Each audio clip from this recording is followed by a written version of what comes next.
He is the leader of the world's most powerful clan, the Grieving Souls, and is known for his wisdom and strength. But in reality, he's a loser and a weakling who just wants to find a way to quit his job. Cry Andri is reluctantly waiting in line at a treasure hunter clan meeting. He doesn't want to be there, but he is left with no other option. In this world, treasure hunters are like celebrities, risking their lives exploring treasure vaults and facing big monsters, just like your mom. It's dangerous, but the allure of wealth and fame drives many to join clans like First Steps, one of the capital's top guilds. Most hunters, unless they are like Jinwoo, can't go far solo, so they join these clans for support. Cry tries to stay unnoticed, but a girl behind him, Ruta, starts chatting. He ignores her, but she steps in front and introduces herself as a level 3 hunter. She offers a handshake, but Cray refuses, giving only his name. Though disappointed, Ruta brushes it off and keeps talking about herself. She's been hunting solo until now, but when she stumbled upon a vault called the White Wolf Den, she couldn't handle it alone. She decided to join a party just as the man in front of them turned and told Ruta she shouldn't be tackling dangerous vaults like White Wolf Den while only being level 3. He smirked, calling her an amateur, and said that even at level 3, she was still a rookie compared to the experienced hunters. As the argument escalated, Ruta grew furious and Cray regretted not staying home to avoid the mess. Ruta drew her knives ready to attack, but a guard quickly stepped in, reminding her that this wasn't London and she'd be banned from the clan meeting if she continued. Realizing her mistake, she sheathed her knives and apologized while Cray pretended he wasn't involved. Later, Cray entered the meeting with Ruta by his side as he was the only one she knew. She was awestruck by all the powerful hunters and felt overwhelmed, never having been in a place like this before. She asked if Cray had been there before, and he told her it was his 5th time. Ruta thought he must not be a very good hunter if he had to keep returning to recruitment. In the world of hunters, talent is everything and even a nobody can rise through the ranks. Ruta notices a lively party with flashy outfits on the other side of the room and asks Cray about it. He explains that the party is called Arc Brave, and they are by far the strongest group recruiting today. They once completed a level 7 vault with just 6 members, earning them great respect. If their leader, Arc Rodin, recruits you, it almost guarantees a successful hunter career, though he's very selective. Intrigued, Ruta asks about the empty desk in the corner, but before Cray can answer, Greg approaches, offering to explain.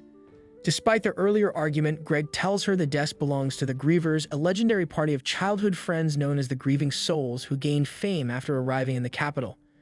Rumors suggested they might recruit today, but their absence leads Greg to believe the rumors were false.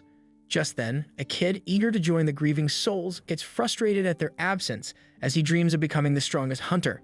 Greg finds him amusing, but Ruta stays quiet knowing the kid is actually a higher level than her. At that moment, a girl named Tino steps up, ready to shut the red-haired kid up with force, believing she's the only one who deserves to join the Grieving Souls party. Her partner tries to calm her down, thinking it's not worth making a scene, even though the red-haired kid is annoying. It seemed like the tension had settled, but then Greg jumps in, stirring things up. Now the whole room is rooting for a fight. Tino and the kid square off and Cray senses chaos is coming. Not wanting to stick around, he asks Ruta to step outside with him. As the fight is about to start, Tino, intending to seriously harm the kid, suddenly senses a familiar presence. When she spots Cray, she forgets the fight and charges at him. Caught off guard, Cray stumbles and Tino nervously calls him Master, asking if he saw her lose control. Arc then approaches, greeting Cray and mentioning that they've been waiting for him since he's both the clan leader and the head of Grieving Souls. Those who had recognized Cray before are stunned to realize he's the most important person there. Despite all the attention he's receiving, it's making him feel ill, and he just wants to go home. Years ago, when Cray and his childhood friends first arrived in the capital, they were clearing beginner vaults at record speed. But there was a catch. Cray had no idea what he was doing. He was saved from a monster, and his teammates mistakenly thought he was using himself as bait on purpose, so he played along, though he was nearly eaten. They all shared the dream of becoming top-tier hunters, but unlike the others, Cray was completely average. He knew he'd eventually drag the group down, so he decided to leave before his friends grew to resent him. Yet when he tried to quit, he somehow ended up being made the party leader. That's how he ended up in charge of his incredibly talented friends, though he really just wants to retire. Ruta and Greg are still shocked that Cray has been the clan master all along. As Cray relaxes in his chair, Arc approaches and asks if he showed up late to blend in with the crowd. Cray insists he simply overslept, but Arc is convinced otherwise.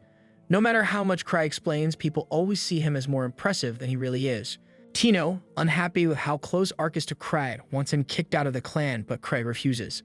Tina was a level 4 hunter and apprentice to Liz, one of Crei's childhood friends, so she spends a lot of time around him. Ark asks Crei if there are any good candidates for recruitment, but there's no real need for new members at the moment. Since Ark rarely recruits, Crei seizes the chance and asks if Ark would seriously consider his suggestions. To everyone's surprise, Ark agrees to accept anyone Crei recommends. The vice captain tries to dissuade him, but Ark insists Crei's choices will be worthy. Tina blushes, thinking Ark might suggest her, but she feels conflicted because she doesn't really like him. Suddenly, Gilbert, a kid from earlier, steps up, ready to beg for a chance. Crei tells Gilbert he'll recommend him on one condition, that as a hunter, the most important thing is to make sure you always win. If he lacks strength, he will end up putting his party members in danger. So Crei wants him to demonstrate that he has the ability to always win. Since Crei began his career as a hunter, he has never lost before, although that's because he has never actually been in a real fight anyway. Crei removes one of his ring artifacts and declares to the hunters that the first person to present it to Ark will be welcomed into his team. He throws the ring into the wild, eager to watch the chaos unfold.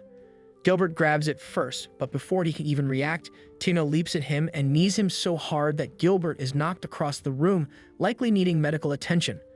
The ring rolls across the floor, and after a moment of hesitation, everyone starts scrambling for it. As the brawl intensifies, Crei quietly slips away, unconcerned about the destruction. By morning, however, the bar fight made front-page news as the place was completely wrecked, though thankfully, no one was seriously injured. Eva informs Crei that the Explorers Association has called for a private meeting, and he knows they're going to scold him. When he asks how Ark reacted, Eva tells him Ark found it amusing and wasn't upset. Hoping to take advantage of Ark's good mood, Crei suggests sending him the bill for repairs and having him attend the meeting, but Eva reminds him the meeting is specifically for him. With no way out, Crei reluctantly agrees to go, knowing that if he doesn't, Gark will hunt him down like always. Crei plans to use his secret weapon to get out of trouble quickly, groveling and apologizing. He argues that the only damage was to the bar, no one was hurt, and the owner has already been compensated for repairs, so there shouldn't be any further issues. Gark hasn't even yelled at Crei yet, but after seeing his apology, he decides to let it go for now. However, Crei still needs to take responsibility for his actions, so Gark assigns him a quest that he can't refuse. The association receives many quests, but some are so difficult or low-paying that hunters call them chores, and no one wants them. Crei tries to act like he's too important for a chore, but Gark insists. Forced to choose, Crei looks through the quest book and picks the easiest one, a level 3 quest. He plans to pass the work off to Ark, but when he looks for him, Tino tells him Ark is away at a meeting with nobles. With no other options, Crei is stuck with the task. Just then, Crei notices that Tino is wearing his ring, meaning she won his game yesterday. Putting that aside, he asks if she's free. Tino, excited and thinking he's about to ask her on a date, is disappointed when he reveals he has a quest for her. She immediately tries to run, but Crei summons his chain dog, Silver, to catch her. Soon she's tied to a chair as Crei explains the mission. Feeling betrayed, she complains she just wanted a date, not this lousy quest. When she suggests Crei should come with her, he declines, not wanting to do the work, and instead sends her off with the hunters from yesterday. 6 years ago, the most powerful clan in the region, which didn't even have a name at the time, arrived at the Adventurers Association to register. As usual, Crei tried to stop the team from proceeding and didn't even want to go inside, but his friends refused to quit. Despite Crei's doubts, he claimed he'd only hold them back, yet his companions insisted he stay as their leader. Frustrated with Crei's hesitation, the boldest of the group, Luke Cycle, kicked the door open, swaggering in and introducing himself as the world's best swordsman. Liz Smart, at his side, modestly declared herself the most powerful blade in the universe. Luke then told the staff member he was unmatched because, as Crei always said, real strength isn't tied to a weapon. With a wooden sword in hand, Luke believed he was the most dangerous. All Crei wanted was for Luke to stop embarrassing him in public. Either way, it was time to register the clan's name and symbol. The receptionist gave Crei a form, reminding him the name represents a group's spirit. Since no one had thought about a name, Crei quickly came up with Grieving Souls and drew a strange skull, hoping it would get him out of the leader role. Everyone in the group hated the name, so Crei used it to highlight his poor leadership. But just as he threatened to step down, his friends suddenly changed their minds, acting like the name was brilliant. That's how the Grieving Souls clan came to be. Fast forward to today, and Greg is shocked to find out the skinny, lifeless-looking kid is actually the master of steps known for 1,000 tricks. Crei recalls it's the second title he earned as leader of Grieving Souls, since top treasure hunters often get special names and become legends. Despite everyone saying so, Gilbert refuses to believe the kid is great, and Tino, who never liked him, complains to Crei that she can't work with this fake swordsman. Speaking of fakes, Cry considers himself the biggest fraud in Zabrudia because despite what people say, he's far from being the strongest. That reputation comes from his clanmates hyping up grieving souls as the best.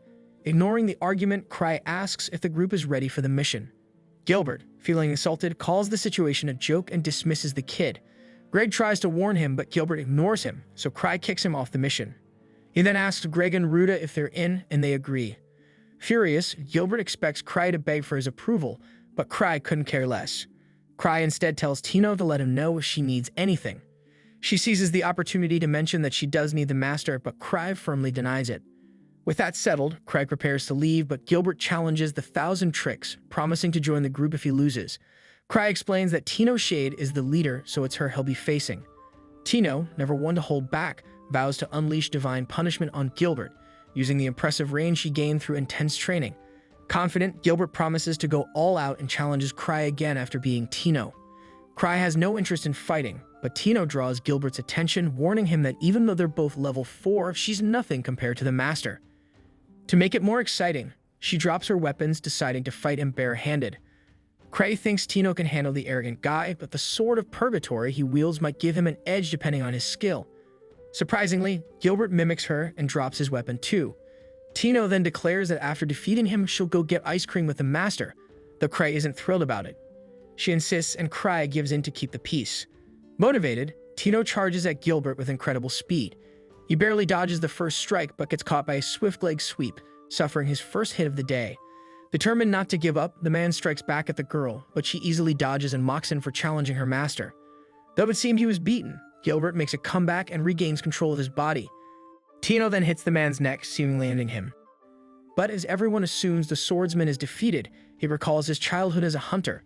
Even as a boy, he outmatched some adults in swordsmanship, quickly growing strong enough to pursue his career in the capital. Soon he formed a group and successfully plundered treasure vaults, feeling invincible. In the present, his rival warns him to use his sword if he wants to survive. Gilbert refuses, but she reminds him that pride is worthless when you're dead. Reluctantly, he agrees, though he can't stand being weaker than his opponent. Cry steps in, telling Gilbert they're alike. Just as Gilbert left his group due to a power gap, Cry faced a similar situation, though his group refused to let him fall behind. Gilbert begins to see Cry as a benevolent figure, even with his feared reputation. Meanwhile, Cry inspects the fallen man's sword, noting its elemental damage and solid design.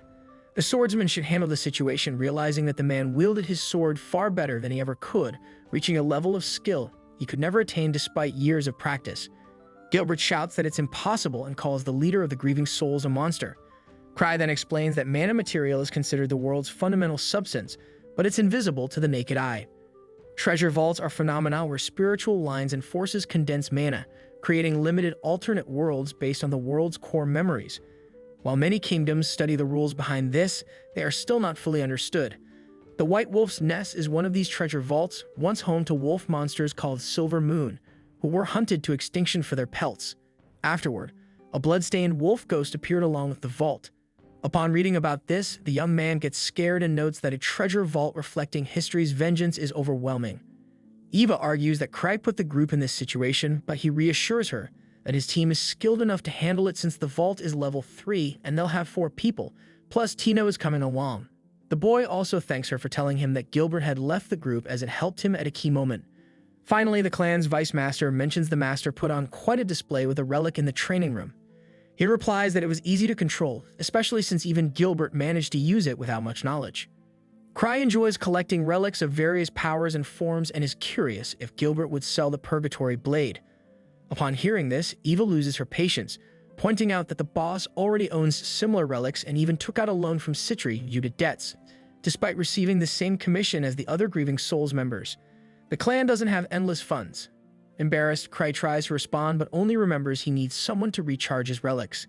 He seeks out 2 allies, and while one recharges the relics, the other informs him that a ghostly wolf recently destroyed a caravan with level 3 escorts near the White Wolf's Nest.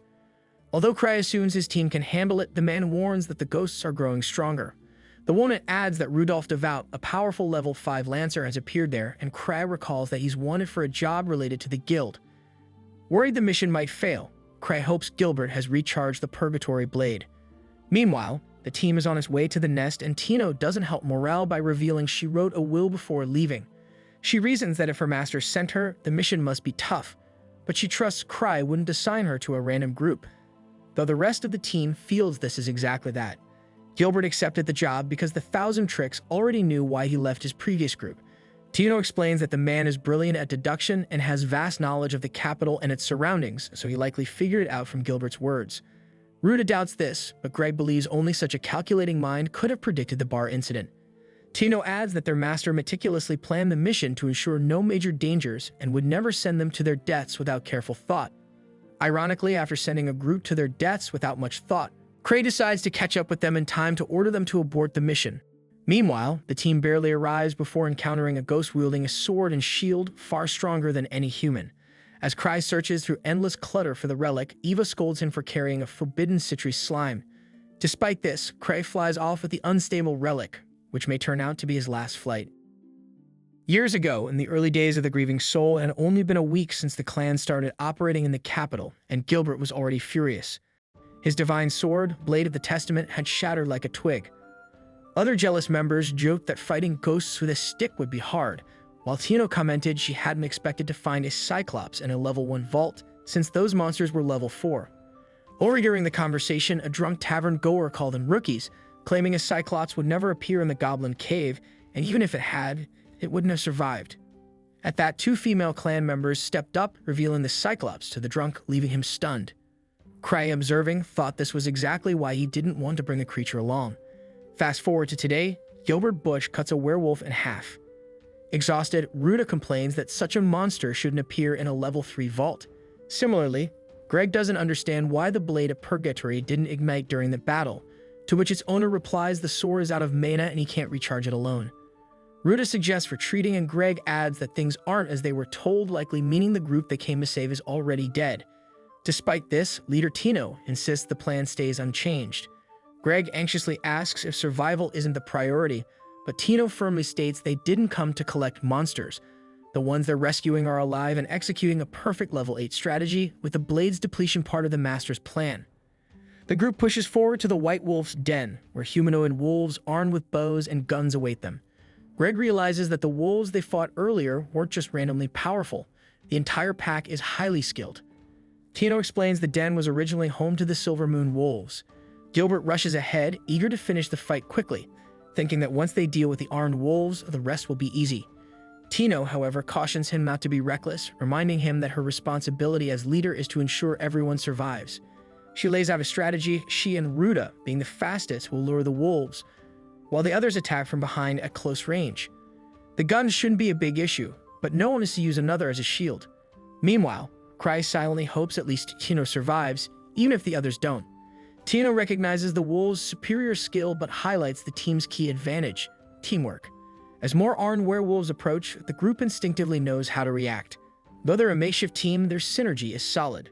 Gilbert may talk too much, but he's effective. Greg's experience helps the group, and Ruta, while not flashy, excels at spotting enemies.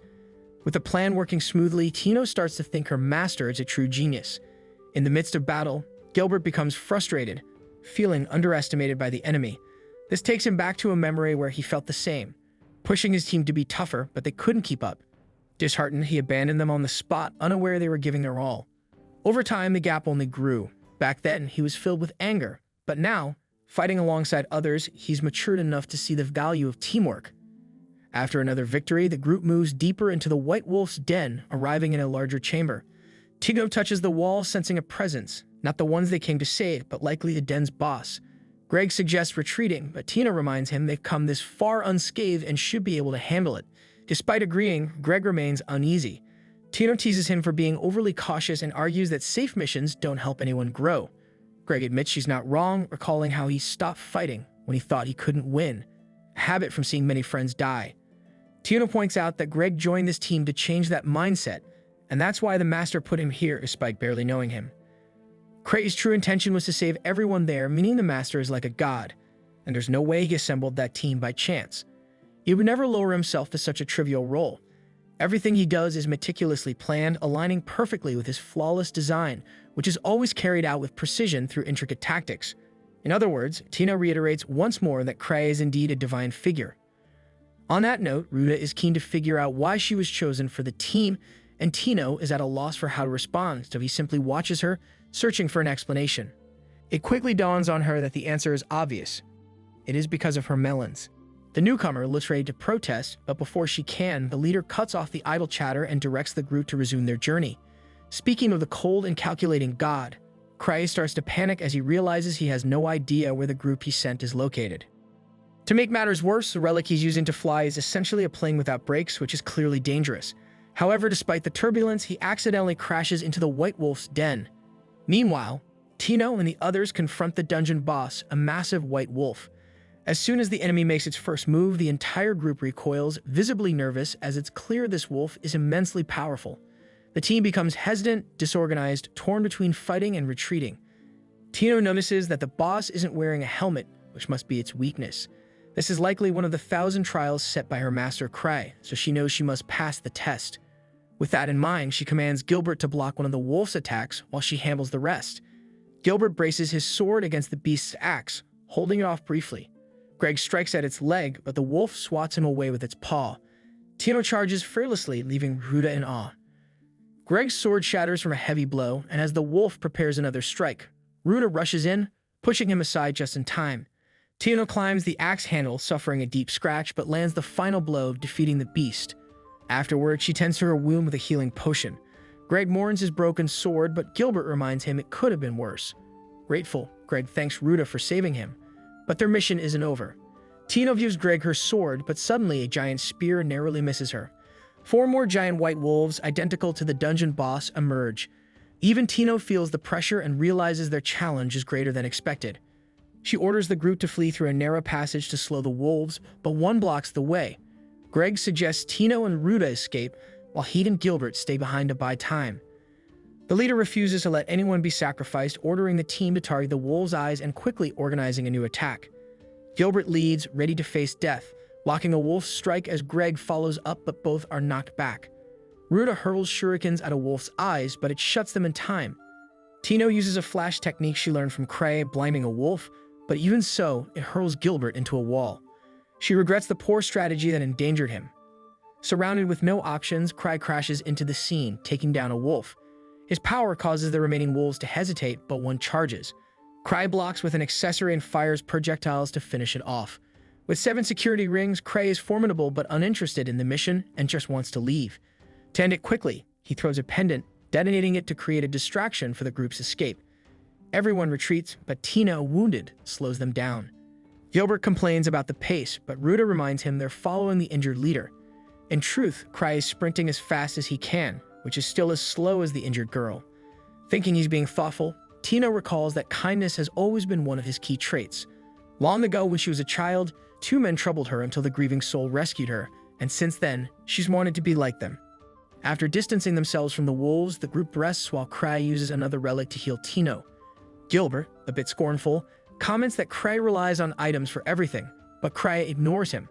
They continue despite Cray having no clue what he's doing or how to escape. Years ago, as a child, Cray would often impress his clanmates with a number of relics he possessed. Being a fan of such items, he saved up to buy as many as he could. Liz asked if Cray could use one suited for her, but Luke objected, saying the leader should use relics that benefited the entire group. Tino joked that Cray's hoarding would finally pay off, as she was their battery. Curious, Liz asked about a relic she was holding, and Cray explained it was a magic pouch that could store much more than it appeared, though only chocolate. Tino, surprised, realized how useless that was. Liz then showed off a bracelet she liked but was quickly thrown to the ground twice. Cray, embarrassed, explained it was a labyrinth ring that distorted space. Meanwhile, Luke got stuck to a sword, which Cray revealed was cursed. The sword also filled Luke with a violent urge, but fortunately, these dangerous relics later became training tools for Luke and Liz. Now Cray's current group was navigating the White Wolf's nest. The narrow corridors split continuously, making it impossible to tell where they were. To make things more confusing, Cray was leading even though the rogues Tino and Ruta should have been guiding. At that moment, Cray glanced back subtly, causing everyone else to do the same. In truth, he just wanted to see if Tino would look at him, worried she might resent him by now for dragging her into this chaotic mission. Since she glanced back with the others, Cray started to believe she didn't want to talk to him anymore, and a wave of anxiety hit. Even though she had always said she adored him, he felt like he had really messed up and might need to apologize on his knees. Just then, Gilbert asked if they were heading toward the exit, prompting Cray to look back again, making everyone follow suit. Internally, Cray thought they were heading toward the exit, but he had no idea how to get there. Tino explained to Gilbert that figuring out the Master's plan was part of their training and revealed they had never been heading for the exit in the first place. Even Cray was shocked, so she added that she had checked the map earlier and had some idea of the cave's pathways. However, the route they were on would never lead to the exit. To get out, they have to return to the boss chamber. Hearing this, Cray realized he had messed up, especially since he hadn't even realized the giant wolves were the bosses. Ruta then asked where they were going, though she knew it was all part of the plan. Cray stayed silent, having no clue what to do, and just hoped everyone wouldn't act like they were depending on him. He continued walking in silence. After Cray suddenly turned ahead, the others were drawn to what lay in the opposite direction. Tino reiterated once again that her master always had a reason for his actions. With that, everyone ran the other way. Confused, Cray checked on the situation and found that the soldiers they came to rescue were down that corridor. Their leader, Rudolph, gratefully thanked them, and Tino gave all the credit to her master, who she said always knew what he was doing. Cray shrugged it off as coincidence, puzzling Gilbert with his remark. Greg noted that it only made Cray seem more mysterious. Ruta mentioned she'd healed the wounded, but they still needed food, so Cray pulled out his infinite chocolate pouch and handed it out. Gilbert asked how it worked, but Cray said it was a secret. Greg then admitted that when he heard the missing soldiers were level 5, he thought there must be a mistake. Rudolph explained that they, too, were caught off guard because no one expected the enemies to be that strong. While Gilbert acknowledged the wolves' strength, he was surprised they could overpower level 5 soldiers. Rudolph clarified that it wasn't the wolves, but a lone enemy, a small ghost with a skull-covered face, possibly the manifestation of the Silver Moon's curse. This curse had formed after the humans exterminated the wolves, turning their resentment into a deadly power. Rudolph was convinced he was right, unable to think of any other explanation. He and his men had been confident, but the coast seemed to rival 1,000 swords, the capital's greatest swordsman trained with the sacred blade, a lunatic who could defeat anyone even with a wooden sword. Cray knew this man well. He was Luke's cycle, Cray's childhood friend and a member of Grieving Soul. Cray thought the coast was strong, but doubted it matched the 1,000 swords. Luke wasn't there, and Tino couldn't handle the ghost alone. Cray regretted not waiting for Ark and suggested they leave before encountering the creature. However, since Tino Shade was the mission leader, they had to follow her lead. She admitted she was inferior to her master, but Cray reassured her it was part of her training and he'd help if needed. In reality, Cray was tired of leading and wanted to pass the responsibility. Shade accepted the challenge and agreed that leaving quickly was the best option. As they resumed their journey, Tino led the group toward the exit. Rudolph offered to stay behind and buy time while his companions escaped, but the leader assured them that with the master present, everyone would be safe. Hellion, one of Rudolph's men, insisted it was his duty to be the shield as his superior only took the mission for him. Cray said they could sort it out once back in the capital. Suddenly, dozens of howls echoed through the cave, and Cray calculated he had 5 safety rings left. On the 6th, he would die for real. To make things worse, he no longer has relics, and a shooting ring won't be enough to stop the enemies. As if that wasn't bad enough, the citrus slime has vanished, and the sword tied to his waist is missing. In this dire situation, Cray wonders if this is the end. Meanwhile, a mysterious figure walks through the misty cave and teleports away. Amid the chaos, Cray's group senses that something serious is about to happen, and Rudolph braces for it. Cray steps in front of Tino, realizing that using the night hiker to become a human missile would kill him, but at least provide a surprise attack. Suddenly, 4 purple flames ignite, revealing the infamous ghost. Everyone freezes in fear as a second figure, wielding a sword, appears behind the ghost. Tino begins to say her final goodbye while Cray wonders what Liz Smart is doing here. Without hesitation, Liz teleports beside the ghost and delivers a powerful kick, slamming it against the wall. She then returns Cray's lost sword, explaining that she hurried over, only to feel sad and embarrassed to hear the leader went to a vault. She couldn't believe Cray worried so much or that Tino couldn't even pick up trash properly. As she says this, Liz grabs Tino's arms. When Gilbert tries to intervene, Liz kicks him in the chest, warning she's still apologizing, and then asks Tino if the issue was poor training or a lack of ambition. After calmly asking, the teacher completely loses her temper and curses, saying Tino will die in the gutter before tarnishing Cray's name. Tino kneels and begs for forgiveness, calling herself worthless. Cray steps in, praising Tino for doing well on today's mission and Liz for her excellent work. Feeling proud, Liz notes that Tino only lacks the will to die. Suddenly, a giant wolf with a minigun appears and fires wildly. Liz, unfazed, puts on her mask, stops time, catches a bullet, and drops it, angry they underestimated her. She complains that her student feared such a weak weapon, ruining her reputation. Liz then leaps at the wolf, kicks its head, and drags it to the ground with an energy trail that explodes. Amid the chaos, she screams that killing enemies however you want is the most fun. With the wolf down, only the ghost remains. He attacks with incredible speed, but Liz stops his blade with one hand, showing her student that this is easy. She knees the ghost in the stomach and punches him to the ground, teaching that the best way to win is to kill your enemy without hesitation, even if it risks your life. While passing on these teachings to Tino, the teacher insults her repeatedly, calling her stupid and other harsh names until she breaks down in tears. During this, Cray realizes that the ghost stands no chance against the Thousand Swords and that Liz and Luke's battles were what helped Grieving Soul improve so much. Nowadays, Liz Smart is faster than anyone, earning her the nickname Stifled Shadow in the capital. After their victory, Gilbert Bush declares that Cry can keep the Sword of Purgatory, as he plans to restart his journey and will soon be able to catch bullets midair like the Stifled Shadow. Tino, Greg, and Ruta doubt this, but Cry just wants to dream and be happy. Since he aims to be as strong as Liz Smart, he gets advice about Stag's customized masks. 6 years ago, Cry had messed up an order for his clan and got masks without eye holes, but the group still loved them and made them part of their identity. A year ago, a quirky alchemist named Citri Smart gifted Cry a slime, saying it made her feel safer. Citri, part of Grieving Soul and the brains behind Grieving Souls, works at the Capital Science Institute and is renowned among alchemists, earning the nickname Unfettered. Sometimes she has Cry test her wild lab creations. About this slime, she warned him to handle it carefully since dropping it could jeopardize the entire capital. Fast forward to today, Cry is frantically searching his room for the slime. He remembers last opening the capsule at the White Wolf's den, only to find it empty. Reflecting, he realizes the vault, an ancient relic that had always been locked, was likely empty from the start.